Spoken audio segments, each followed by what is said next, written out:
Black and white நேயர்களுக்கு வணக்கம். அரசியல் சூத்திரம் நிகழ்ச்சியில் தலைமை ஆசிரியர் குபேந்திரன் இணைகிறார். வணக்கம் சார். வணக்கம். ஜெயலலிதாவின் 77வது பிறந்தநாள் போயஸ் கார்டனில் அவர் வாழ்ந்த இல்லத்தில் பிறந்தநாள் நிகழ்ச்சி அப்படின்ட்டு நடிகர் ரஜினிகாந்த் திடீர் விஜயம் செய்திருக்கிறார். இன்றைக்கி ஜெயலலிதா பிறந்தநாள் அந்த ஹைலைட்டாக சேனலில் வர்றது வந்து ரஜினிகாந்த் அங்கே போனது, ஜெயலலிதாவின் அண்ணன் மகள் ஜே தீபா அங்கே இருந்தது. இதுதான் பெருசாக செய்தியில் இடம்பெற்றுட்டு இருக்கிற விஷயமா இருக்குது.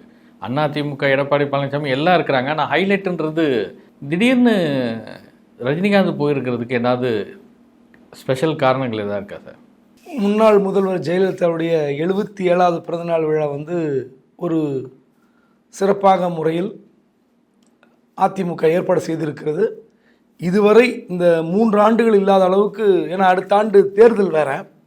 இப்போ பார்த்தீங்கன்னா அண்ணா நகர்லேருந்து நுங்கம்பாக்கம் வர வழியில் ஒரு 6-7 இடத்துல கொஞ்சம் விமரிசையாகவே ஏற்பாடுகள் செய்யப்பட்டிருந்தன.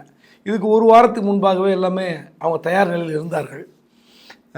ஏற்கனவே அதிமுக ஒரு பிளவு கலகலத்து போயிருக்கிற சூழலில் கண்டிப்பான ஒரு வழக்கமாக பார்த்திங்கன்னா அந்த அம்மா இருக்கும்போது பிறந்தநாள் விழான்னா சொல்லவே தேவையில்லை. உங்களுக்கு தெரியும், ஒவ்வொரு மருத்துவமனையிலும் பிறந்த குழந்தைகளுக்கு மோதிரம் அணிவிக்கிற திட்டம், அப்புறம் கர்ப்பிணிகளுக்கு அந்த மெடிக்கல் கிட்டு கொடுக்குற திட்டமாக இருக்கும், அன்னதானமாக இருக்கும், அப்புறம் சைக்கிள் திட்டங்கள், அப்புறம் கபடி போட்டிகள், என்னென்ன போட்டிகள் என்னென்னலாம் நடக்குமோ, கோயிலில் தங்கத்தேர் இழுப்பது முதல் கொண்டு விமரிசையாக நடக்கும், பிரம்மாண்டமாக இருக்கும். நான் வந்து எனக்கு 93லேருந்து பரிச்சயமான ஒரு நிகழ்ச்சி அது, செய்தி சேகரிப்பில். திருவள்ளூர் மாவட்டம் பெரியபாளையத்தில் நீங்கள் பார்த்தீங்கன்னா அமைச்சர் வளர்மதி தலைமையில் நடக்கிற ஆராதனை பூஜைகள், மயிலாப்பூர் கற்பகாம்பாள் கோயில் அங்கே நடக்கிற விசேஷ பூஜைகள், அப்புறம் தங்கத்தேர் இழுப்பது, அது இதுன்னு பார்த்தீங்கன்னா வடபழனி கோயிலில் பால்குடம் எடுக்கிறது பார்த்தீங்கன்னா பயங்கரமாக இருக்கும். அந்த அம்மா இறந்த பிறகு அந்த மாதிரி ஒரு எழுச்சியான நிகழ்ச்சி நான் பார்க்கல. 16க்கு அப்புறம் பார்த்திங்கன்னா அது குறைந்து விட்டது. அதற்கு காரணம் நான் சொல்ல வேண்டிய கட்டாயத்தில் இருக்கிறேன். பார்த்திங்கன்னா அந்த அம்மாவுடைய பயத்தின் காரணமாகவே எல்லோருமே இந்த விழாக்களை எடுத்தார்கள். அந்த அம்மா நம்மளை எங்கே ஓரம் கட்டிடும், நம்மளை கவனிக்காமல் விட்டுரும். அதனால் போட்டி போட்டுக்கொண்டு இவர்கள் வந்து அங்க பிரதட்சம் செய்வதிலிருந்து தங்கத்தேர் இழுப்பது முதல் கொண்டு எல்லாமே வேறு விஷயம். வேப்பிலை கட்டிக்கிட்டு ஆடாத ஆட்டம்லாம் இல்லை. அதுக்கு காரணம் அந்த அம்மா மீது பயம். ஆனால் எம்ஜிஆருக்கு அப்படி அல்ல. நீங்கள் பார்த்தீங்கன்னா பள்ளிக்கூடத்தில் இருந்திருப்போம், கல்லூரியில் இருந்திருப்போம். எம்ஜிஆர் இறந்த பிறகும் ஒரே தெருவில் 10 இடத்துல பணம் வச்சுருப்பான் எம்ஜிஆருக்கு. எங்கே ஒரு 4 தெரு சந்திக்கிற இடத்துல ஒரு பூ விற்கிற அம்மா கூட பார்த்தீங்கன்னா அந்த அம்மா ஒரு எம்ஜிஆர் படத்தை வச்சுட்டு ஒரு பூவை போட்டு ஊதுபத்தி கொளுத்தி வச்சுட்டு வியாபாரம் பண்ணிகிட்ருக்கோம். அவங்களுக்கு எப்படின்னா அது ஆத்மார்த்தமான ஒரு உள்ளுணர்வு. எப்படின்னா அவர் வந்து ஒரு கடவுள் மாதிரி ஒரு சித்தரித்து வச்சுருந்தாங்க அந்த ஏழை பாழை மக்கள். ஆனால் ஜெயலலிதா மீது அப்படி இருந்தது, இல்லைன்னு சொல்ல. ஆனால் பயம் அதிகம். அந்த பயத்தின் காரணமாக நடக்கிற பூஜை விழாக்கள்லாம் பார்த்திங்கன்னா அதுக்கப்புறம் குறைஞ்சி போச்சு. இப்போ தேர்தல் வருகிற காலத்தில் இப்போ தடபடலாம் பண்ணுறாங்க. அதுலேயும் திடீர்னு அவரோட அண்ணன் மகள் ஜே தீபா வந்து போயஸ் கார்டனில் ரஜினி கூப்பிட்டு ஒரு சிறப்பு பூஜை மாதிரிலாம் பண்ணி படம்லாம் எடுத்துக்கிட்டு ஆச்சரியமாக தான் இருக்குது. இதில் இன்னொரு முக்கியமான விஷயம்னா, போயஸ் கார்டன் எதிர் வீட்டில் தான் சசிகலா இருக்கிறார். அவருக்கு அழைப்பு இருக்கான்னு பார்த்தா அழைப்பு இல்லைங்கிறாங்க. 2வது அந்த அம்மா மதுரையில் ஏதோ நலத்திட்ட உதவிக்கு போயிட்டு தான் சொன்னாங்க அவங்க வட்டாரத்தில் விசாரிக்கும் போது. நீங்கள் சொன்ன மாதிரி இன்றைக்கி ராயப்பேட்டையில் தலைமை கழகத்தில் ஒரு கேக்கை வெட்டி ஒரு பிரதானமாக இடம்பெற வேண்டிய செய்திகள்லாம் பார்த்திங்கன்னா ரஜினி போனதால் நம்ம மீடியாக்கள் கொடுக்குற கவரேஜ் ஒன்றும் தவிர்க்க முடியாது. அது வந்து எடப்பாடிக்கு குறைச்சலாக, ரஜினிக்கு அதிகமாக இல்லை. வழக்கம் போல் சினிமானாலே மீடியா வந்து அந்த பக்கம் போயிடும். தீபா வந்து ஓபிஎஸ்ஐ பார்த்து அழைத்திருக்கிறது. ரஜினி போய் வீட்டில் சந்தித்து அழைத்திருக்கிறார். ஆனால் ஓபிஎஸ் வராமல் ஓபிஎஸ் மகன் தான் வந்திருக்கார். ஏதோ இந்த வருஷம் உண்மையிலே ஒரு மனப்பூர்வமாக விழா எடுத்திருக்கிற எல்லோருக்குமே வந்து நம்ம பாராட்டு தான் சொல்லணும், வேற ஒன்றும் சொல்லணும். இலங்கையில் ராமேஸ்வரம் மீனவர்கள் 32 பேர் கைது. இலங்கை அதிபராக அனுராகுமார திசநாயகி பதவியேற்ற உடனே இந்த மீனவர்கள் பிரச்சனைக்கெல்லாம் ஒரு முற்றுப்புள்ளி வருமா அப்படின்லாம் எதிர்பார்த்துட்டு இருந்த நேரத்தில் பறிமுதல் செய்யப்பட்ட படகுகள் ஏலம் விடப்படும் அப்படின்னு சொல்லியிருந்தார். இப்போ 67 படகுகள் வந்து ஏலம் அப்படின்றதும் செய்தி வந்திருக்குது. புதிதாக அங்கே இடதுசாரியை சேர்ந்த சிந்தனையை கொண்ட ஒருவர் அதிபரான பின்னரும் மீனவர்கள் கைது என்பது தொடர்ந்து கொண்டிருக்கிறது. படகுகள் புதிதாக இப்போ ஏலம் என்ற நடைமுறைக்கு வந்திருக்கிறது. இது இன்னும் இந்த போக்கு இப்படியே தான் போகுமா? இதில் பிரதமரை குடியரசுத் தலைவராக அவர் அண்மையில் சந்தித்து விட்டு வேற சென்றிருக்கிறார். என்ன இந்தியா இலங்கைக்கிடையேயான அந்த நட்புறவுன்றது எந்த வகையில் பாதிக்குமா இல்லை அந்த நட்புறவு நீடிக்குமா? தொடர்ச்சியாக மீனவர்கள் வந்து கைது செய்யப்படுற நிகழ்ச்சிகள் வந்து நடந்து கொண்டே இருக்குது. அந்த சம்பவங்கள் வந்து குறையவே இல்லை. அதாவது மோடி வந்த பிறகு துப்பாக்கிச்சூடு குறைந்து விட்டது அப்படின்னு சொல்லி ஒரு பிரச்சாரம் செய்தார்கள். அப்படியே அங்கொன்று இங்கொன்றுமாக துப்பாக்கிச்சூடு நடந்திருக்கிறது. அதன் பிறகு பார்த்தீங்கன்னா பாஜக வந்து பல்வேறு நலத்திட்ட உதவிகள் ஒரு 500 கோடி 600 கோடிலாம் உதவி செய்தார்கள். அதன் பிறகு 3000 கோடி ரூபாய் திட்டத்தெல்லாம் அறிவித்தாங்க. இப்போ இது என்ன கொடுமைன்னா, நீங்கள் சொன்ன மாதிரி ஒரு இடதுசாரி சிந்தனை கொண்ட ஒருத்தர் வந்து அதிபராகி இருக்கிறார். ஆனால் சமீபத்தில் இன்றைக்கி தினமணி முதல் பக்கத்திலே வந்திருக்கு. பார்த்தீங்கன்னா 32 பேர் ஒரே நேரத்தில் கைது. அதாவது கிட்டத்தட்ட 478 விசைப்படகுகளில் 3000க்கும் மேற்பட்ட மீனவர்கள் மீன்வளம் மற்றும் மீனவ நலத்துறை அனுமதி பெற்று சனிக்கிழமை கடலுக்குள் மீன் பிடிக்க சென்றார்கள். அந்த கச்சத்தீவு பகுதியில் மீன் பிடிக்கும் போது அந்த இலங்கை இராணுவம் கடற்படையெல்லாம் வந்து துரத்தி அடித்து விட்டு ஒரு 32 மீனவர்களை பிடித்து சென்றிருக்கிறார்கள். 5 விசைப்படகுகளும் பறிமுதல் செய்யப்பட்டிருக்கின்றன. இதில் முக்கியமான விஷயம் என்ன பேசணும்னா, வழக்கமாக வந்து இலங்கை கடற்படை வந்து மீனவர்கள் எல்லை தாண்டி மீன் பிடித்தால் சுட்டு விடுவார்கள், அவங்க படகை சேதப்படுத்துவார்கள், அவங்களுடைய இந்த ரோந்து கப்பலை வைத்து இடித்து தள்ளுவார்கள், நாசம் செய்வார்கள். இதில் முக்கியமான விஷயம், சுட்டா கூட பரவாயில்லண்ணே. இப்போது 67 படகுகள் வேற நீங்கள் சொன்னீங்கல்ல ஏலம் விடுறாங்கன்னு, அது இன்னும் உச்சபட்ச கொடுமை. என்னன்னு பார்த்தீங்கன்னா, ஒவ்வொரு படகும் 2 கோடி முதல் 3 கோடி வரை விலை. இந்த படகுகளை நீங்கள் ஏலம் விட்டால் ஏற்கனவே கைதாகி 4-5 மாதம் கழித்து அந்த மீனவர் வருவார். ஒரு விசைப்படகு வைத்திருப்பவர் என்பவர் வந்து தொழிலாளி இல்லை, முதலாளி. அந்த முதலாளி உள்பட அவரும் மீன் பிடிக்க போகலாம் அல்லது வாடகைக்கு விடலாம். நீங்கள் ஒருவேளை அந்த முதலாளியே மீன் பிடிக்க போகிறாருன்னு வச்சுக்க, தன்னுடைய டீமை வச்சுக்கிட்டு அவர் ஜெயிலுக்கு போய் வெளியே வரத்துக்கு ஒரு 6 மாதம், அந்த படகும் போச்சு. கிட்டத்தட்ட அவர் 3 கோடி ரூபாய்க்கு எவ்வளோ பேங்க்கில் லோன் போட்டு வாங்கினார் தெரியாது. யோசித்து பாருங்கள், அவர் ஒரே நாளில் ரோட்டுக்கு வந்துடுவார், நடு ரோட்டுக்கு வந்துடுவார். இந்த விஷயம் வந்து பார்த்திங்கன்னா 67 படகுகள் என்பது கிட்டத்தட்ட நீங்கள் 2 கோடி வைத்தா கூட 130 கோடி ரூபாய். ஏற்கனவே திமுக அரசாங்கம் வந்த பிறகு இந்த மாதிரி படகுகள் பிடித்து வைத்து கொண்டால் பணம் தர வேண்டும் என்று ஆர்ப்பாட்டம் செய்தார்கள் மீனவர்கள். நம்ம அப்புறம் பார்த்திங்கன்னா தமிழ்நாடு அரசு தலையிட்டு கேட்டு பார்த்தாங்க, தரல. இவங்களே 5 லட்சம் 10 லட்சம் இழப்பீடெல்லாம் கொடுத்தாங்க. நீங்கள் 5 லட்சம் 10 லட்சம் வச்சுக்கிட்டு இந்த படகு வாங்கவே முடியாது. ஏன்னா மிகப்பெரிய விசைப்படகு, எல்லா வசதிகள் கொண்ட படகு. போனால் மீன் பிடிக்க போனால் ஒரு வாரம் 10 நாட்கள் இருந்து தங்கி மீன் பிடிக்கக்கூட படகு 2 கோடி 3 கோடி. 67 படகுகள் விலை என்னாச்சு? 67 மீன்பிடி விசைப்படகுகள் வைத்திருக்கிற தொழிலாளிகள் அல்லது முதலாளிகள் எப்படி இருப்பாங்க? என்ன நிலமாக இருக்கும்? இதில் ரொம்ப கொடுமை. அந்த கணக்கு போட்டிருக்காங்க, கிட்டத்தட்ட இன்றைக்கி 5 விசைப்படகுகள் 32 மீனவர்கள். ஆனால் ராமேஸ்வரம் மீன்பிடி துறைமுகத்தில் இருந்து மட்டுமல்ல, புதுக்கோட்டை, கன்னியாகுமரி, நாகை எல்லாத்துலேயும் 67 படகுகளை இப்போ பிடிச்சி போய் ஏலம் விட போகிறாங்க. இப்போ வந்து பார்த்திங்கன்னா, இது நாட்டுடைமை ஆக்கப்பட்ட படகுகள்.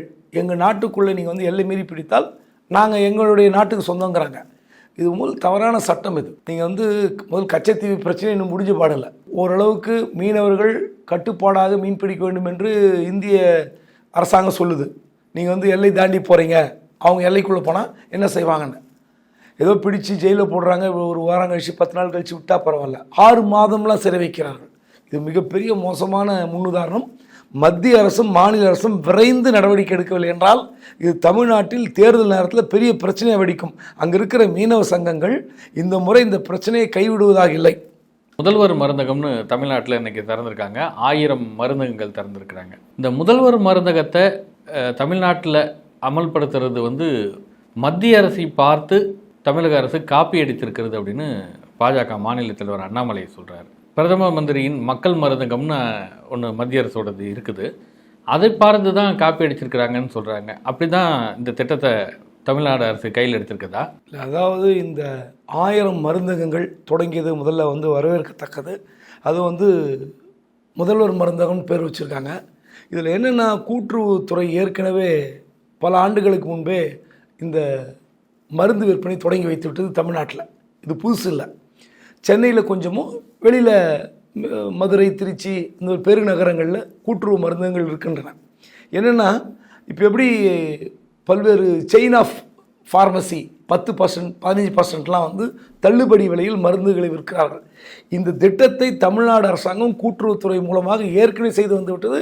இதுக்கு வந்து புதுசே கிடையாது. 2015 பாஜக ஆட்சிக்கு வந்த பிறகு பிரதமருடைய மருந்தகங்கள் வந்திருக்கிறது, இல்லைன்னு சொல்ல. நீங்கள் சொல்லக்கூடிய விஷயம் பார்த்தா தமிழ்நாட்டில் ஏற்கனவே அமலில் இருந்த கூட்டுறவு மெடிக்கல் ஷாப்பை தான் பிரதமர் மக்கள் மருந்தகம் ஒரு வடிவத்துக்கு எடுத்து அது பெருசாக கொண்டு போயிருக்கிறாங்கன்னு தெரியுது. இந்த கூட்டுறவு திட்டத்தின் மூலமாகத்தான் அதிமுக ஆட்சியில் அம்மா மருந்தகம் என்று கொண்டு வரப்பட்டது. இப்போ அம்மா மருந்தகத்தையும் மூடலன்னு சொல்லி இப்போ திமுக அரசாங்கத்தில் சொல்லியிருக்காங்க. ரெண்டாவது, இப்போ 1000 மருந்தகங்கள் என்பது நீங்கள் வந்து பார்த்தீங்கன்னா கூட்டுறவுத்துறை மூலமாகவும் அமல்படுத்தப்பட்டிருக்கிறது, அவங்களும் வைக்கலாம். அப்புறம் தனியார் பங்களிப்பு, நீங்கள் வந்து ஃபார்மசி ஆரம்பிக்கணும்னு சொல்லி வந்தீங்கன்னா உங்ககிட்டையும் கொடுத்து ஆரம்பிக்கிறாங்க. ஒரு டிஃபார்ம் பிஃபார்முக்கு வேலை தரணும், நீங்கள் முதலீடு செய்யலாம். இப்படி 1000 மருந்துகள் என்பது உண்மையிலே வரவேற்கப்பட வேண்டியது. ஏன்னா காரணம் என்னென்னா, இன்றைக்கி மருந்து விலை வந்து ரொம்ப உச்சபட்சமாக இருக்குது. ஒரு 5 ஆண்டுகளுக்கு முன்பு 100 ரூபாய் இருந்த ஒரு 10 மாத்திரை கொண்ட அட்டை என்பது இன்னைக்கு 300 ரூபாய்க்கு போயிருக்கு. 50 ரூபாய் இருந்த மருந்து 150 ரூபாய்க்கு போயிருக்கு. 3 மடங்கு விலை உயர்வு. ஸோ ஏழைகள் வாங்குவதற்கு ஒரு மருந்தகங்கள் நீங்கள் தமிழ்நாடு முழுவதும் தொடங்குறது வரவேற்கப்பட வேண்டியது. இதில் காப்பி அடித்தாலும் தப்பு இல்லை, காப்பி அடிக்கலாலும் தப்பு இல்லை. யார் காப்பி அடிப்பது என்பது பேசுவதற்கு பாஜகவுக்கு ஒன்றும் காப்பி ரைட்ஸும் கிடையாது. காரணம், பெண்களுக்கு குடும்ப அட்டைக்காக 1000 ரூபாய் உரிமை தொகை திமுக அரசாங்கம் வந்து தொடங்கி வைத்தது. சரிங்களா? அதை பார்த்து தான் கர்நாடகாவில் காங்கிரஸ் கொண்டு வந்த ஆட்சியில் பார்த்திங்கன்னா கொடுத்தாங்க 1500 ரூபா. மகாராஷ்டிரா, இன்றைக்கி டெல்லியில் பாஜக ஆட்சி வந்து 2500 ரூபா. ஏன் இதே அண்ணாமலை அவர்கள் கரூரில் சமீபத்தில் பேசும்போது, எங்கள் ஆட்சி வந்தால் தமிழ்நாட்டில் மகளிருக்கு 2500 ரூபான்னு அவரே பேசியிருக்காங்க. ஸோ வந்து காப்பீடுகளை சொல்ல தேவையில்ல, மக்களுக்கு போய் செய்கிற திட்டங்கள், அதுவும் மலிவு விலையில் மருந்தகங்கள் என்பது கொண்டாடப்பட வேண்டியவை. இது மக்களுக்கு எந்த அளவுக்கு போய் சேருதோ அந்த அளவுக்கு நல்லது. அவர் சொல்கிற பிரச்சாரத்தின் மூலமாக இன்னும் கொஞ்சம் விளம்பரம் கிடைத்தால் அதுவும் நல்லது. ஆனால் அவருக்கு பிரச்சனை அது இல்லை, தான் தலைவராகணும், திமுக தான் விமர்சனம் பண்ணணும். இப்போ நீங்கள் பாருங்கள், இந்த கெட் அவுட் மோடி என்பதை உதயநிதி ஸ்டாலின் சொன்னதை விட இவர் சொன்னதான் அதிகம். அதுவும் இவர் சொன்ன வார்த்தையெல்லாம் ரொம்ப விவாதிக்க வேண்டிய விஷயம். மற்ற ரகமான வார்த்தையை இவர் சேர்த்து கொண்டார். துணை முதலமைச்சர் சொல்லாத வார்த்தையை சேர்த்து சொல்லி முன்ஜா சொல்லி பாருன்ட்டார். ரொம்ப கொச்சையாக இருந்தது. பாஜக தலைவர்களை எப்படி ஏற்றுக்கொண்டாருன்னு தெரியல. ரெண்டாவது, அவருக்கு பாஜக தலைவர்னு அறிவிக்கப்படலை. இது வரைக்கும் இந்திய அளவில் மகாராஷ்டிரா, கோவா, அசாம் உள்ளிட்ட சில மாநிலங்கள் மட்டும்தான் பாஜக மாநிலத்தில் அறிவிக்கப்பட்டிருக்காள். பல இடத்துல பஞ்சாயத்து, தீர்க்க முடியாத பஞ்சாயத்து தமிழ்நாடு உள்பட. தமிழ்நாட்டில் நீங்கள் பார்த்தீங்கன்னா மாநிலத்தில் அண்ணாமலை மாற்றப்படுவாரா இல்லையா என்பதுதான் பெரிய விவாதமாக இருந்து கொண்டு அதை பற்றி எல்லாரும் பேசி தீர்த்துட்டாங்க. நம்ம பேசுறது வேஸ்ட் தான். ஆனாலும் ஏன் சொல்கிறோம்னா, அவருக்கு பதிலாக நயனார் நாகேந்திரன் தலைவராக வருவார், வானதி தலைவராக வருவார், இப்படிலாம் பேசுபொருள் இருந்தது. இதில் என்னென்னா, மீண்டும் ஒரு தலித் சமுதாயத்தை சேர்ந்த தலைவர் கொண்டு வந்தால் என்ன அப்படின்னு பேச்சு இருந்தது. முருகனே தலைவராக்க போகிறாங்கன்னாங்க. கடைசியில் அதிமுகவில் இருந்து பாஜகவுக்கு போன வேலூர் மாவட்ட பிரதிநிதி கார்த்திகாயினி, சிதம்பரம் தொகுதியிலிருந்து திருமாவளவன்கிட்ட தோற்றவங்க, கார்த்திகாயினி வந்து தலைவராக்குவதற்கு ஒரு முக்கியமான தலைவர் வந்து இறங்கி வேலை பார்த்தார். கடும் எதிர்ப்பு. ஸோ இப்போ இன்னும் கூட தலைவர் முடிவாகவில்லை. இன்னும் சொல்லப்போனால் ஒரு தென் மாவட்டத்தில் அதிமுக பெரிய செட்பேக்காக இருக்குது, வலிமை எழுந்து கிடக்கிறது. எனவே நயனார் நாகேந்திரனை வந்து தலைவராக்கினால் தென் மாவட்டங்களில் அதிமுகவுக்கு இணையாக பாஜக வலிமை பெறும்லாம் சொல்லிட்டாங்க. ஆனால் வட மாவட்டங்களை நீங்கள் கைவிட்டுருவீங்கன்னு சொல்லி வட மாவட்டங்கள் யாராவது சொல்லுங்கள். ஒரு இன்னொரு பெரிய சமுதாயம், இப்போ நீங்கள் அண்ணாமலையை தூக்கிட்டு ஒரு 4 சமுதாயம் தான் பெரிய சமுதாயம், தேவர், வன்னியர், தலித்து, கவுண்டர். இப்போ நீங்கள் கவுண்டர் சமுதாயத்தில் திரும்ப கொடுத்தா வானதி கொடுக்கணும். வன்னியரில் யாருன்னு பார்த்தாங்க. இதெல்லாம் விவாதிக்கப்பட்ட விஷயம். பார்த்தீங்கன்னா கல்யாணராமன், அஸ்வத்தாமன், இவங்க 2 பேர்லாம் பரிசீலனை இருந்தது. ஆனால் மீண்டும் மீண்டும் கல்யாணராமன் சஸ்பெண்ட் பண்ணப்பட்டிருக்காருல்ல சார்? சஸ்பெண்ட் பண்ண செய்யப்பட்டது உண்மைதான். ஆனால் கல்யாணராமன் சஸ்பெண்ட் செய்யப்பட்டாரா, கட்சியில் நீடிக்கிறாருன்னே தெரியாத அளவுக்கு சமீபத்தில் கூட பார்த்தேன். NDTVலையும் டைம்ஸ் ஆஃப் இந்தியாவிலும் பேட்டி கொடுத்துருக்கிறார். அப்போது அவர் தமிழ்நாட்டில் மட்டும்தான் சஸ்பெண்டு இல்லை, பேட்டி கொடுத்துருக்காருன்னா பாஜகவுடைய பிரமுகராக, பாஜகவுடைய தலைவராக பேட்டி கொடுத்து கொண்டிருக்காரு. அவர் தமிழ்நாட்டில் மட்டும்தான் சஸ்பெண்டா, தமிழ்நாட்டுக்கு வெளியே வந்து கட்சி இருக்கிறாரான்னு தெரியல. சஸ்பென்ஸாக இருக்குது. சொன்ன மாதிரி சஸ்பென்ஸாக மட்டும் இருப்பதில்ல, ஆங்கில சேனலில் கல்யாணராமன் எப்படி பேட்டி கொடுக்குறாருன்னு தெரியல. ஸோ ஒரு பிரதானமான சமூகத்தைச் சேர்ந்த வேறு யாராவது தலைவராக வந்தால் நன்றாக இருக்கும் என்று விவாதிக்கப்பட்டது, விசாரிக்கப்பட்டது. ஆனால் அதையும் தாண்டி அண்ணாமலை தான் மீண்டும் தலைவராக வரப்போகிறார் என்பது எல்லோருக்கும் தெரியும். இல்லை என்னென்னா, இப்போ தேவையில்லாமல் மோடி விஷயத்தையும் மும்மொழி கொள்கை, திமுக வந்து இப்போது போய் ரயில்வே ஸ்டேஷன்லலாம் இந்தியை அடிக்க ஆரம்பிச்சிட்டாங்க. அதை இவர் கையில் எடுக்கிறார். மும்மொழி கொள்கையை வந்து நம்ம எப்படியாவது கையில் எடுத்துக்கொண்டு தலைவராகிடணும். இப்போ திருச்சியில் ஒரு மாநாடு நடத்தப்படுறார் மார்ச் மாதம். பாஜக சார்பில் நடத்துகிறாங்க. பாஜக சார்பாக நடத்துகிற ஒரு பெரிய மாநாடு. இந்த மாநாட்டுக்கு யார் யாரெல்லாம் அழைக்கிறாங்க? பாஜக நடத்துகிற மாநாடு. கூட்டணி கட்சி யாரு? ஒரு அன்புமணி நோ சொல்லிட்டு தான் சொல்கிறாங்க. பாட்டாளி மக்கள் கட்சி இந்த மும்மொழி கொள்கைக்கு ஆதரவு இல்லை, அதெல்லாம் வரமாட்டேன்ட்டாங்க. டிடிவி போவார், ஜான் பாண்டியன் போவார், பாரிவேந்தர் போகலாம், ஏசி சண்முகம் போகலாம், இன்னும் யாருன்னா போகலாம் மாநாட்டுக்கு. மும்மொழி கொள்கையை ஆதரிக்கிற கட்சிகள் மட்டுமே பங்கேற்கிற ஒரு கூட்டணி மாநாடு. 75 கோடியிலிருந்து 100 கோடி வரை செலவு செய்வதற்கு தயார் என்று சொல்லி கொண்டிருக்கிறார். இப்போ அவ்வளோ தொகை செலவுனா இப்போ எத்தனை பேரை கூட்டுறதுக்கான ஒரு திட்டத்தை? ஒரு 10 லட்சம் பேர் கூட்டணும்னு நினைக்கிறாரு. இந்த மார்ச் மாதம் நடத்தி ஒரு பெரிய எழுச்சியை காட்டணும். தலைமை பதவி கிடைத்தாலும் சரி, இல்லை கிடைக்காவிட்டாலும் தள்ளி போனாலும் சரி, இந்த பதவி விட்டு விடக்கூடாது என்பதற்காகவே இவ்வளோ மாநாடு போடுறார். இந்த மாநாடு தலைவருக்கான மாநாடு. ஆமாம், ஒருவேளை அறிவிச்சிட்டாங்கன்னா அதை வச்சு ஒரு பெரிய ப்ளஸ்ஸாக இருக்கும். இல்லைனாலும் அது மாநாடு நடத்திய பிறகு ஒரு 80 கோடி 90 கோடியில் மாநாடு நடத்தி கூட்டணி கட்சிகளை மேடையில் ஏற்றி, இப்போ நீங்கள் மும்மொழி கொள்கையை ஆதரிப்பவர் யார்? டிடிவி தினகரன் கூட போய் ஒம்படியாக போய் சிக்கிறார். நேற்று கூட பேட்டியில் சொல்கிறார், ஒரு தேவையில்லாத வார்த்தையை சொல்கிறார். ஹிந்தி படினா படிச்சுக்கலாம் அப்படிங்கிறார். ஏன் தான் அப்படி சொல்கிறாருன்னு தெரில. இது தமிழ்நாட்டை பொறுத்தவரை தனியார் பள்ளிகளில் படிக்கிறார்களே, அரசு பள்ளியில் ஏன் படிக்கவில்லை என்ற பிரச்சாரத்தை 2 விதமாக திசை திருப்பி கொண்டிருக்கிறார்கள். இதுக்கு பல முறை விளக்கம் கொடுத்தாச்சு. நீங்கள் வசதி இருக்கிறவங்க படிக்கிறது வேற, வசதி இல்லாத ஏழை மாணவர்கள் இன்னொரு பாடத்தை எடுத்து படித்து அவர்கள் ஃபெயிலாக போனாலும், இல்லை மன உளைச்சலுக்கு மன அழுத்தத்துக்கு ஆளானாலும் இடையீற்றல் ட்ராப் அவுட் ஆகும். அதுதான் பயப்படுறாங்க, வேற ஒன்றுமே கிடையாது. இந்த விஷயத்தை பொறுத்தவரை இவர் மும்மொழி கொள்கையை கடைபிடிக்கிற கட்சிகளை அழைத்து மாநாடு நடத்துவது என்பது பாஜக ப்ளஸ்ஸாக இருக்கலாம். ஆனால் தமிழ்நாட்டில் அந்த பிரச்சனையை கையில் எடுத்தால் அது நெகட்டிவ் போகும். இப்போ எப்படின்னா, கோபேக் மோடின்னு பிரச்சனை இவர் எப்படி ஆரம்பித்து வச்ச மாதிரி இந்த கொள்கை விடாமல் பிடிப்பதால் பாஜகவுக்கு மைனஸ் தான். இது புரிந்து கொண்டால் பாஜக தப்பிக்கலாம். நீங்கள் ஒவ்வொரு ஸ்டேட்டில் ஒரு விதமான கலாச்சாரம். ஆனால் நீங்கள் சமீபத்தில் நீங்கள் அந்த பாடத்திட்டத்தை நீங்கள் பார்த்தீங்கன்னா, முழுக்க முழுக்க தமிழ்நாட்டுக்கு மட்டும் இந்தி, தமிழ்நாட்டுக்கு வெளியே சமஸ்கிருதம் அந்த திட்டத்தில் இருக்குது. அந்த ஸ்கீம் இன்னைக்கு நான் காலையில் வெப்சைட்டில் பார்த்தேன். எப்படி இது கொண்டு வருகிறான்னு பார்த்தீங்கன்னா, NEP 2020 state list of 3 language choices அப்படின்னு போட்டு அறிவிச்சிருக்காங்க. Hindi speaking states first Hindi, second English, மூணாவது பார்த்தீங்கன்னா Sanskrit or other Indian language. இப்படி ஒவ்வொரு ஸ்டேட்டுக்கும் உத்தரப்பிரதேஷ், மத்திய பிரதேஷ், பீகார், ராஜஸ்தான், சத்தீஸ்கர், ஜார்க்கண்ட், ஹரியானா, இமாச்சல், உத்தரகாண்ட் எல்லாமே first language Hindi, second language English, மூணாவது சான்ஸ்கிரிட். சத்தீஸ்கருக்கு மட்டும் சத்தீஸ்காரி, ஒடியா. அப்புறம் வெஸ்ட் பெங்காலில் சான்ஸ்கிரிட், பெங்காலி, ஒடியா. அப்புறம் பஞ்சாப், ஹரியானாவில் சான்ஸ்கிரிட் பஞ்சாபி, இமாச்சலில் சான்ஸ்கிரிட் பஞ்சாபி, உத்தரகாண்டில் சான்ஸ்கிரிட் பஞ்சாபி. பாருங்கள், எல்லாமே சான்ஸ்கிரிட். அதே மாதிரி தான் நான் ஹிந்தி ஸ்பீக்கிங் ஸ்டேட்ஸில் பார்த்தீங்கன்னா, இப்போ கர்நாடகானா கர்நாடகா, செகண்ட் லாங்குவேஜ் இங்கிலீஷ். அதே மாதிரி தமிழ்நாடுன்னா தமிழ், கேரளானா மலையாளம், இப்படியே கொண்டு வராங்க. எல்லாம் ஹிந்தி ஹிந்தி ஹிந்தின்னு போட்டு நீங்கள் கேரளாவில் ஹிந்தி ஆர் சான்ஸ்கிரிட், ஆந்திர பிரதேஷில் ஹிந்தி ஆர் சான்ஸ்கிரிட், ஒடிசாவில் ஹிந்தி ஆர் சான்ஸ்கிரிட், குஜராத்தில் ஹிந்தி ஆர் சான்ஸ்கிரிட், அசாமில் ஹிந்தி ஆர் பெங்காலி, இப்படி நாகாலாந்தில் லோக்கல் லாங்குவேஜ்னு போட்டு வச்சுருக்காங்க. அங்கே மட்டும் என்னன்னு தெரில. அதே மாதிரி அருணாச்சல் பிரதேஷில் English, Hindi, local tribal language. பார்த்தீங்கன்னா யூனியன் டெரிட்டரி டெல்லியில் ஹிந்தி ஃபஸ்ட்டு, அப்புறம் செகண்ட் லாங்குவேஜ் இங்கிலீஷ், அப்புறம் தேர்டு சான்ஸ்கிரிட். இப்போது தமிழ்நாட்டில் மட்டும்தான் தமிழ், இங்கிலீஷ், மூணாவது language follows as 2 language policy, ஏதாவது ஒன்று வச்சுக்கலான்னு சொல்லியிருக்காங்க.